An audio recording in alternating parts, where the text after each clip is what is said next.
मी सूर्यकांत रंबवदरे. मी चाकणमध्ये 2001 पासून आहे आणि चाकणमध्ये खराबवाडी एरियात चाकण MIDC मध्ये काम करतो. जेव्हापासून काम करतो तेव्हापासून असं वाटत होतं की चाकण सिटीमध्ये आपलं घर वगैरे व्हावं. मग 10 वर्षानंतर मी फ्लॅट वगैरे घेतला. पण फ्लॅट वगैरे घेतल्यानंतर म्हणजे इच्छा वाढत जातात, तसं मला असं वाटायला लागलं की 10 वर्षानंतर आपलं घर झालंय तर आता दुकान वगैरे कमर्शियल प्रॉपर्टी कुठंतरी पाहावं, छोटं मोठं दुकान पाहावं. मग सर्चिंगमध्ये होतो पण लोकेशन वगैरे असं पसंत पडत नव्हतं.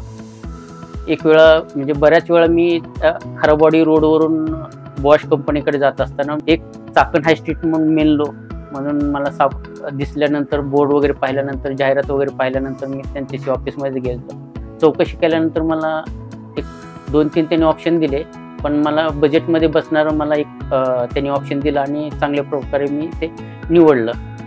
त्याच्यानंतर आता हे चाकण हाय स्ट्रीटमध्ये मेनलोमध्ये निवडण्याचं कारण एक की चाकण हाय स्ट्रीटच्या समोर पूर्ण MIDC झोन आहे, मोठ्या कंपन्या आहेत आणि पाठीमागे पूर्ण रहिवासी झोन आहे. मग त्या दृष्टीनं मला असं वाटलं की आपला इथं काही पुढं चालून आपण 10 वर्षानंतर रिटायरमेंट झालं तर आपल्याला एक 8 तास किंवा घरच्या फॅमिलीसाठी एक दुकान होऊन जाईल आणि त्या दृष्टीनं मी तिथं सिलेक्शन केलं आणि ते मला मिळालं म्हणून चाकण हाय स्ट्रीटचं थँक्यू, धन्यवाद मेनलो.